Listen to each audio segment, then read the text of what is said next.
Good morning. So my talk this morning will be motivated to change. I'm not sure if I'll fully explain it, but let me just start off by, I read a story, probably, it's been years ago. I think there was a story in the Sacramento Bee, I think it was 2005, 2006. There was a guy, we'll just call him John. There was a guy, John, he was drinking through the night.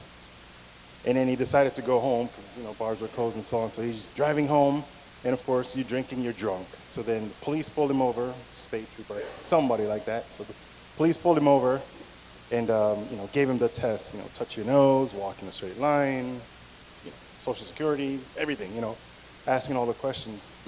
And of course, he's failing them. So then they're about to give him, cite him and process him. And at that same time, there was an accident on the other side of the street. The police said, "Stay right here, John. We're going to go help whoever was in an accident right across the street." They ran across the street. They're helping John, being drunk and smart, because if you're drunk, you're smart, right? So he's drunk. I'm just going to leave. So he gets in his car. He drives home. He pulls in. His wife is in the kitchen or whatever. He tells his wife, "If anyone asks, I've been here all day, I'm sick, I'm gonna take a nap." She responds, "Yes." So then he goes and he sleeps. Later on in the day, in the afternoon, two police shows up at his door. Knock. "Does John live here?" "Yes." "Can we see him?" He's sick, he's been here all day. "Can we see him?" "Yep." So she goes, she calls him. He comes down, like, "Oh, I'm so sick." He comes down. The police say, "Are you John?" "Yes." "Do you live at this address?" "Yes." "Were you drunk last night?" "No, it was not me." So then police said, "Well, someone out there is using your identity because, we pulled over someone." He's like, "No, not me. I've been here sick and I can prove it to you. My car, it's been in the garage since I came home from work yesterday." Police says, "Show us your car." So he walks to the car. He walks to the garage, opens it up, and he says, "Here's my car." Lo and behold, he stole the police cruiser, and it was still in the garage, the lights flashing. I say that only because in my life, it's like the things that I've done or that I try to run away from, they always come back and just like, "Oh, I forgot about that." But so I want to today share some of my life experiences. I have notes, but I may deviate because I'm a talker. But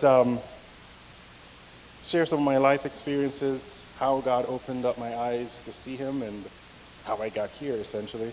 So I grew up in Jamaica. Came here Tuesday, June 20th, 1995, at I think it was 8:15. That's when the plane landed. I remember holding on because I was in the air, first time in an airplane and so on. And all I remember is it wasn't cold because it was June, but it was still cold to me. I think I was just looking forward to there's going to be snow, it's going to be cold, and I just was never cold before. So I remember landing and feeling out of place, and I had a stronger accent, so I got teased in high school. That's high school, and I came and I lived in New York for a while. So I guess I didn't say who I am. Floyd Evans. I live in Tiffin, 40 minutes or so from here. At home is my wife with 5 kids. I have a sixth in California. His name is Dimitri. So I have Floyd, Angelina, Abigail, Dimitri. Let's see, who else do I have? Mitzi. And Tabitha. Hey, if you have tons of kids, you'll know you'll be like, "Oh, don't ask me about birthdays. I have to think about that one." So, yeah, yeah, a lot of kids. So I remember. So, like I said, I came here in 1995. When I was in Jamaica, I was supposed to go to the 11th grade because we don't do it by your age, like America does. It's just what you know and how adept you are at learning. So I was 11th grade, I came here, and they're like, "Oh, you're 14, you're going to the 9th grade." So I had to do it all over, and of course, doing the ninth grade again was boring. So that's, I think when you're bored, that's when you get in trouble.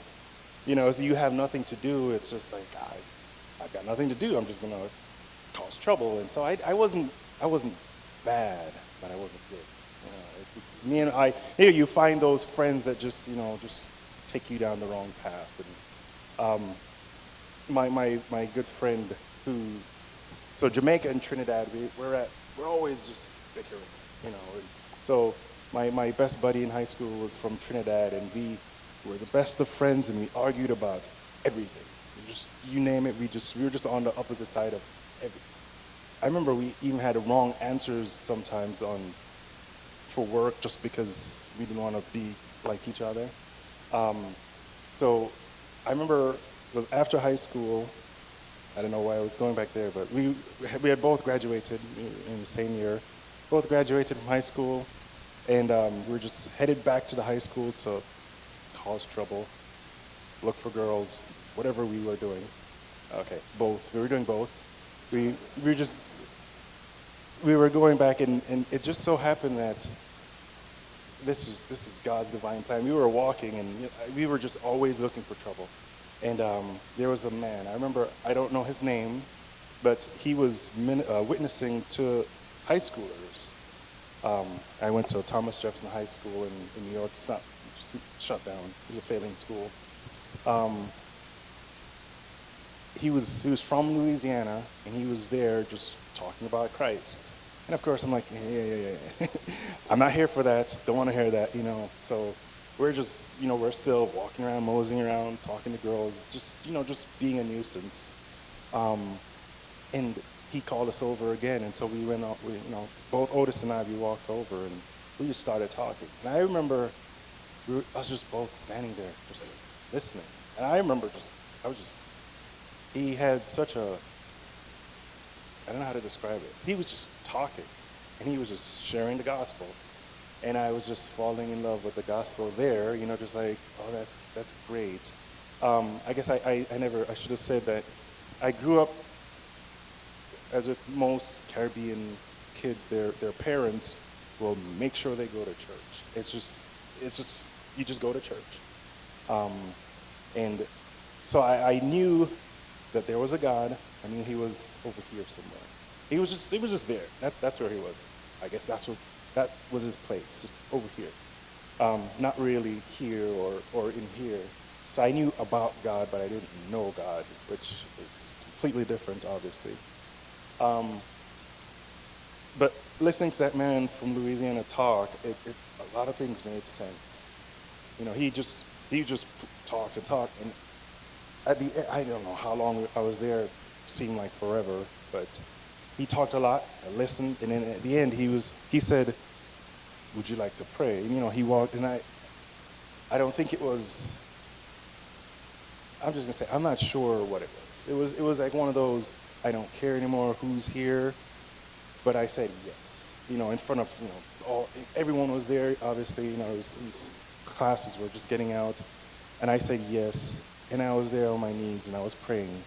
And then I looked over, and troublemaker Otis was also praying, and we were both on our knees, and it was the most surreal thing for me. The guy was there, and we prayed, and of course, after we prayed, both Otis and I, we just walked home. We didn't continue looking for trouble, but so we just walked home, and it was. Of course, we talked about it, but then there was no follow-up on my part or Otis's part. I know him, so there's no follow-up. There's no getting into the word. There's none of that. It was just like, sputtering out and dying. Well, I didn't die. I'm still here. My journey stalled, I should say. There we go. Looking back, I know I rejected a lot of my dad's habits, but I took on a lot of his traits. There's a difference. The habits he had were, staying out late, drinking a lot, partying, not caring. He cared about his kids. He still does. But I, I, I didn't want I didn't want to care like he cared. I didn't want to do all those things. But I had his traits. His traits are the ones that can't really see unless you know me. Right? It's one of those things where if it will be found out, easily found out, I'm not gonna do it. But if you have to dig, those are the ones that I just succumbed to. It was easier to, whether it was being unfaithful or not having so much integrity. The things that really matter. Those are the things that I sort of slipped into, like, just like my dad. Um, and of course, I love my dad. He loves us, and he's a great dad. Um, but it's like one of those you don't know if you don't know kind of deal. If no one teaches you, like, hey, this is wrong, this is right. If there's not another man there pouring into you and saying, hey, you shouldn't do this, you shouldn't treat women this way, you shouldn't do this. Just someone saying no, no, no. If that's not there, you're missing out. And I look back and I missed out. My dad missed out, obviously. But it's never too late, right? Just like so many others, just like so many of you guys, I've made many mistakes, right? So so this is in New York. So I moved here in 2000 and something, 2001. Yeah, October 2001. Funny story. I came here because Mitzi, my wife, she had my son, Floyd Jr. She moved back. She ran. She ran. She went back to California, and then she moved here for school. So came at Floyd, and so I came to visit, and then I remember, I visited for like a week or 2 weeks, can't remember. And so then I think I was tired of New York. I was like, just the fastness, the whole New York experience. I was just like, done with it. So then I looked at Mitzi and I was like, I like Iowa. I like you too. I'm gonna move back. So I decided to move back and we got married and so on in 2002, January 2002. So it's been forever, a good forever, of course. Just in case I'm being recorded, it's been great, Mitzi. No complaints. So let's see. So after moving here, I getting into Word more and going to church, actually going to church and listening to the Bible being preached and so on, I felt ashamed. It's like looking back on all the things that I've done, it's like, you feel the weight of the world on my shoulder. I just felt bad, shamed, condemned. Obviously looking back, I can see it's the enemy's just going, you're not good enough, or you're not deserving, or you're going to fail just like your dad, or, the whole talk, negative talk. English is my first language. I can read, I can write, but reading the Bible was difficult. Not because the words were difficult, not because it was, challenging to read. It was just like, it was hard. You open the Bible and it's just like, I think it was hardest with the things that I struggle with. Not just struggled, but struggle now. Hardest with those things, like, it just, I can't. And it never failed. I would open the Bible and God was talking to me and I'm like, you're picking a fight. Like, that was me saying in my head to God, you're picking a fight. This is just for me. Which obviously he's not picking a fight. He loves us more, but you guys know what I'm talking about. Is that, like, hey, you need to stop doing this. I was convicted.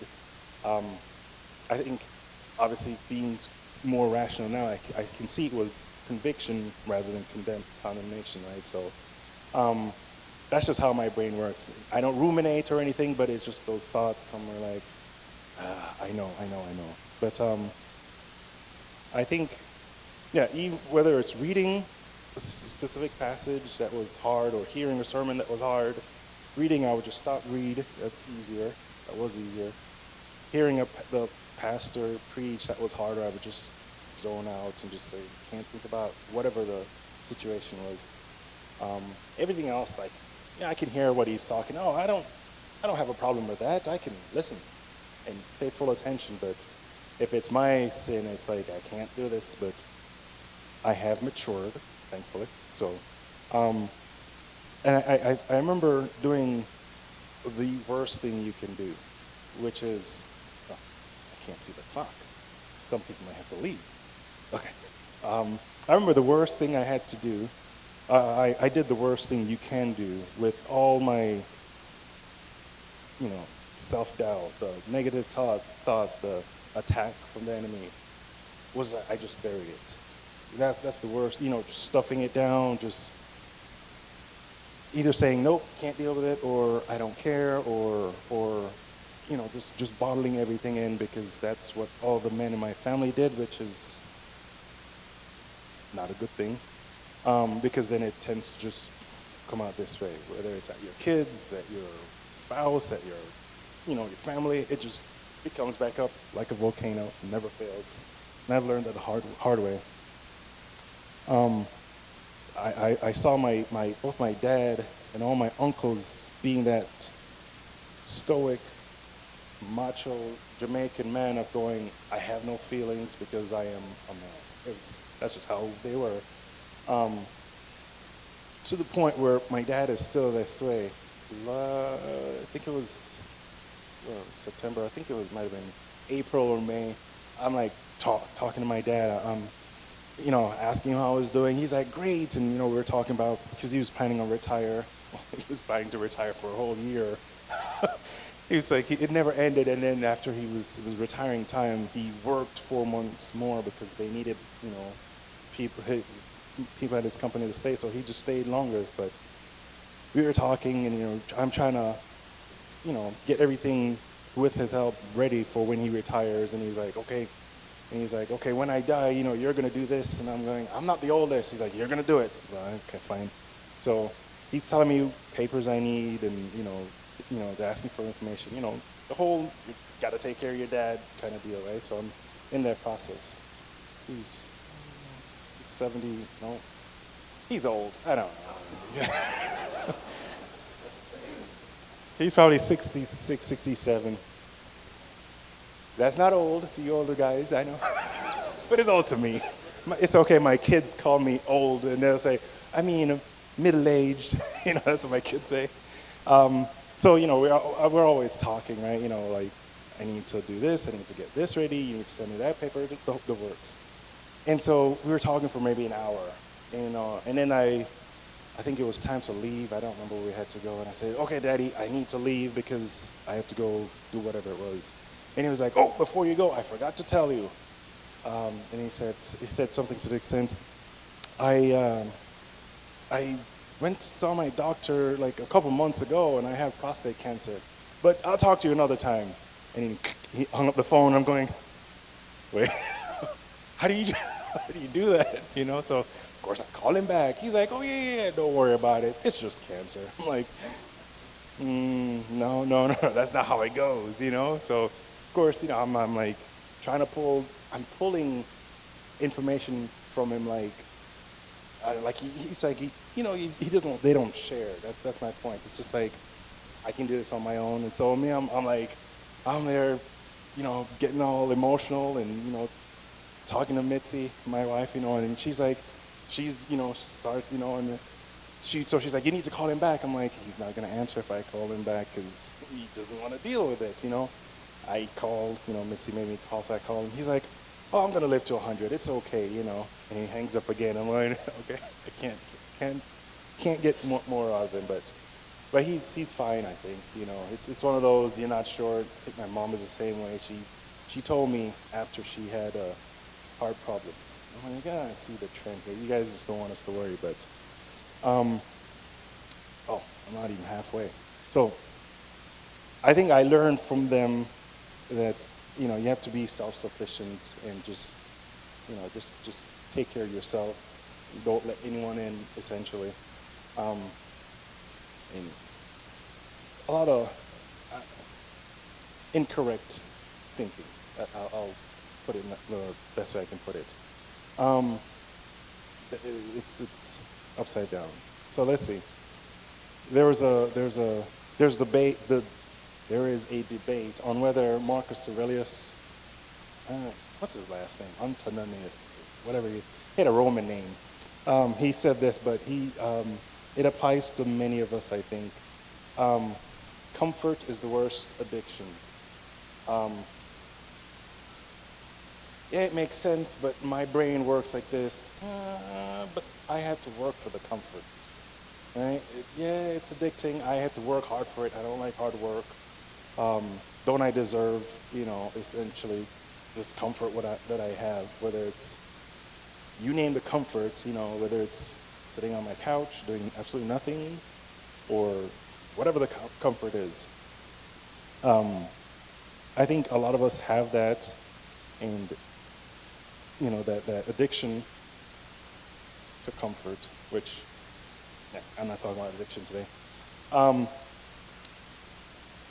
I think we will see that we'll, we're more comfortable. Or at least I am. I'm speaking from experience here, not diagnosing. I am more comfortable when I'm not walking towards God.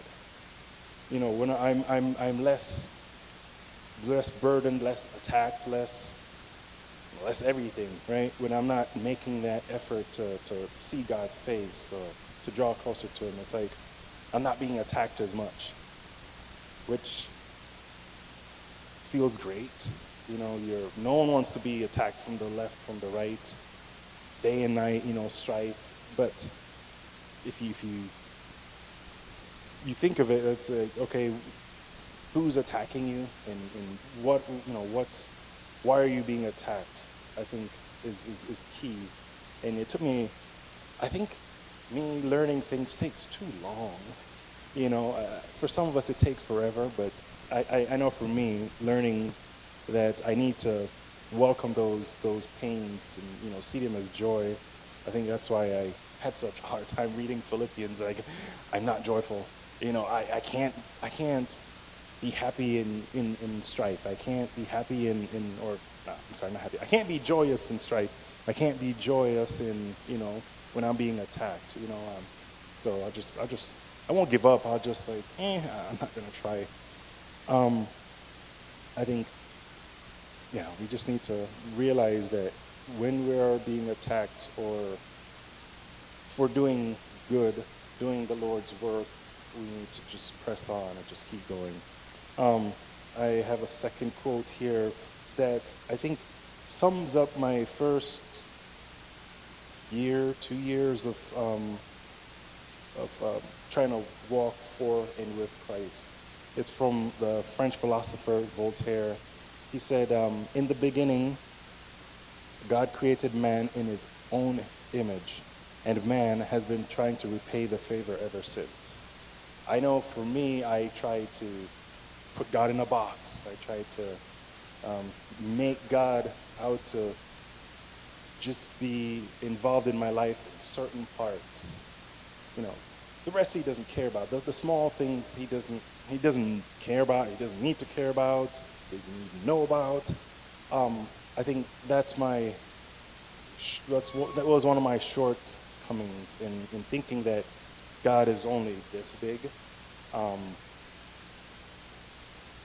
He wasn't invested fully. He wasn't fully invested in my life, which, as you'll hear me talk, I've going through all these things that I'm learning. I can see that I'm just also not smart.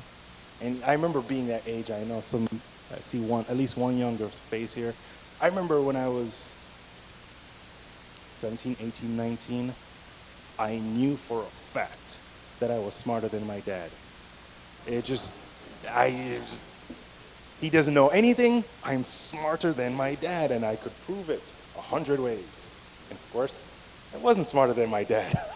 I think it hit me when I was like 21 that my dad knows a lot, and it's just, and I remember telling my son, Floyd, that, like, there's gonna come a time when you think you're smarter than I am, but you're not, I've got more experience, and then I also told him, hey, I try to be open. as much as I can, as he got older, I would tell him more things about me, myself. I try to be open with the hopes of, hey, I made a mistake like this. You know, learn from my mistakes. And I try to tell him over and over, your dad messed up this way, and here's the pitfall, and and he's learned. He's been great in like not making a lot of the mistakes that I made, which is good. And he makes mistakes. Obviously, he has his own faults and so on. But the ones that I know, I continually just talked about and said, don't do this because here's how it, you know, it turned out. Don't do this. And I do that with my son, and I also do that with my daughters, of course. I think, obviously, it's my daughters, so they tend to squirm a little bit more when I tell them things, But coming from my wife, can say the same exact thing to them, and they'll take it like yes. But when it comes from their dad, it's like, Dad, okay, So I look at my wife and say, can you tell them about this, But speaking of my daughters, I told all my kids that I was going to be talking here. And then my youngest daughter, she's the one that's the most, I don't know, she's my youngest. She's what, 19, right? But she's got the most sense of humor, and we always go back and forth trading jokes and so on. And she, I think maybe 2 weeks ago, we were talking, and she was like, hey, Dad, what are you going to be talking about? I say, I don't know. I'd be talking about my life and something else. And she was like, okay. Then she asked me again, hey, Dad, what are you going to be talking about? I don't know, Tabitha, So then she disappears, and then she comes back. She comes back, and she had a watermelon in her hand, and she says, hey, Dad, maybe you should talk about gluttony and how it got you here. And then she walks away. I'm going, oh, wait. I'm like, oh, come on, I can't. I'm like, nope. So I'm not talking about glutton today either. So, where was I? Oh, yeah. I found it beneficial to like talk out my mistakes, my shortcomings, my proud moments with my son, so that he knows what to do, what works, what doesn't work. I say that also. Let's see. I say that also with the knowledge that not all of us are the same. Not God works on us. God works on us and through us in so many different ways. For example, Paul, right? He's full of zeal and public fire, but then there's Barnabas, on the other hand, who was an encourager. So there's the two extremes, and we just have to find out where we are in the middle of that, or either one of those sides.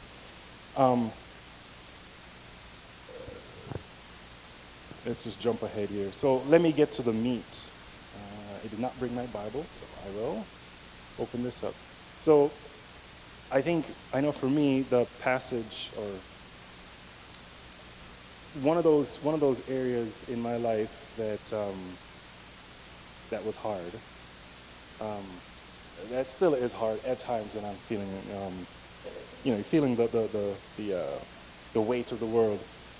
Comes from Matthew 7:21 through 23. I think this is one of the other than Revelation and Daniel. This is one of those, oh my goodness, come to Jesus moments, right, in the Bible. So Matthew, I'll just read these. This is short. I'm here. Matthew 7:21 through 23. Not everyone who says to me, Lord, Lord, will enter the kingdom of heaven, but the one who does the will of my Father who is in heaven. On that day, many will say to me, Lord, Lord, did we not prophesy in your name and cast out demons in your name and do many mighty works in your name? Verse 23 says, and then I will declare to them, this is Jesus speaking, and then I will declare to them, I never knew you. Depart from me, you workers of lawlessness. I think, to me, that was very hard. That still is very hard. That's sad. That's like I mentioned I'm not depressed or anything. I'm not. Hear me say that. It's more of a, oh no, like, is that me? For so long I'm like, whether it's self-righteousness or religiosity or whatever it is, it's just like, I don't want to be that guy saying, hey, look at me, I did this for you, Lord. But then he's like, I don't even know who you are. And so, that wheel of like, am I doing enough? Am I good enough? Did I do too much bad? Of course, can't think like that because that doesn't make sense. Those that kind of plagued me, and I know many others for so long. It's like, how do you come out of that? Of course, actually listening, reading God's word, seeking Him. I sought more reassurance that I was saved, more than actually think of the blessing and joy of being saved. I was like, am I saved? Am I saved? Am I saved? And then, of course, I eventually found out that, hey, God says, hey, if you're mine, I won't lose you. Like, yeah, I am His. He's not going to lose me because I am His. So you can't. So then there was that. I feel better about myself knowing that He won't lose me because I am His. Kind of pep in my step sort of deal. I think the passage that I go back to that shows me. I'll just go to it here. Passage that shows me like, hey, you can get through this is found in Mark. Let's see, Mark 9. I won't read the whole thing. Mark 9:14, starting at 14 through 24. It's talking about the boy with the unclean spirit. Let's see. And when they came to the disciples, they saw a great crowd around them and scribes arguing with them. And immediately all the crowd, when they saw him, were greatly amazed and ran up to him and greeted him. And he asked them, what are you arguing about with them? And someone from the crowd answered him, Teacher, I brought my son to you, for he has a spirit that makes him mute. And then I'll just jump down to verse 19 here. It says, and he answered them, O faithless generation, how long am I to be with you? I think when I read Jesus' words, I picture him saying that to me because I'm hard of learning. And he's like, I could see him going, Floyd, I told you this before, but I know it's all in love. He says, O faithless generation, how long am I going to be with you? How long am I to bear with you? Bring him to me. He's talking about the boy. Let's see, let's go down. And Jesus asked the father, how long has this been happening to him? And he said, from childhood. And it has often cast him into the fire and into water to destroy him. And then here's where I think me and many others fall. It says, but if you can do anything, have compassion on us and help us. I say that more often than not, but God, if you can do it, I fall back into habits of going, if you can do it. And so, and Jesus said to him, if you can, all things are possible for one who believes. Immediately the father of the child cried out, and I think this is where I cry out, and I encourage us all to do. Immediately the father of the child cried out and said, I believe, help my unbelief. I think that's key where we believe that God is big, we believe that God is good, but then at times we just don't have that belief. We believe we're saved, we believe a lot of things, but we don't walk that way. And I think we need to not walk in defeat. I think we do that too much, whether not just personal life or whatever, spiritual life, but just walking in defeat a lot. Let's see. I think I'll close with this. I'll just wrap up. A major turning point in my life came when I attended one of the Promise Keepers events in early 2000s. I can't remember when.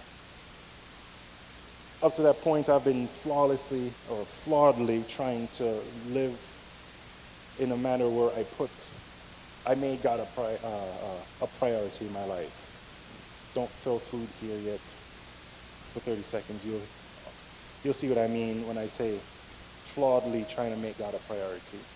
That to me, and to the speaker back then, and also I know Dr. Gilbaugh at Grace has said the same thing.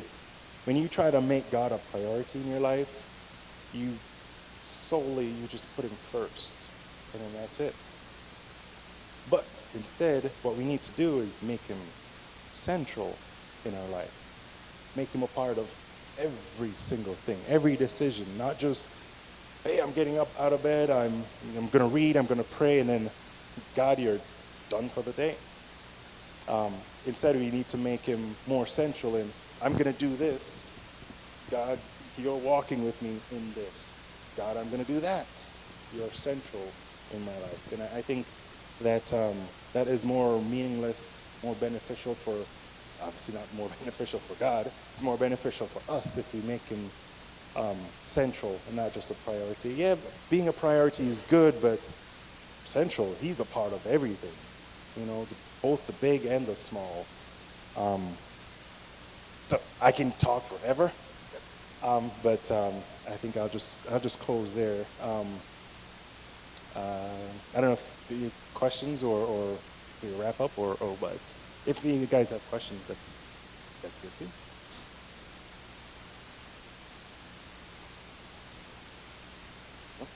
Cool. Thank you for listening.